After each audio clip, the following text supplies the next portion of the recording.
let's talk about event pages. So basically, an event page, if you've been in the industry for a while, is when we create a separate sales event page instead of using your Facebook page so that we can run the event. The only reason why people would do that or choose to do that in the first place, well, A, it's a little bit easier because you don't have to worry about trying to get access to your dealership page, because sometimes that can be trying, and sometimes it can take a little bit of time, sometimes it's not even possible, right? So sometimes we will create event pages if it's like an absolute must. We haven't found that it performs any different, but the issue is it comes down to like SEO, right? So if someone's looking for your specific dealership name and they type it in on Facebook, they may find, you know, both your page and the event page.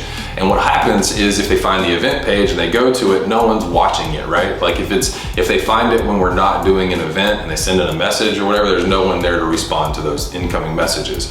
Now, a lot of companies out there will actually create event pages, A, because it's a little bit easier, but two, it hides transparency. Because what happens is a lot of times they won't give the dealership access to that page. So the dealership's not able to see the communications between them and the customer, how many leads come in, you know, how effective the ad actually is. So that's the reason why we generally try to work from your dealership page instead of creating a separate one.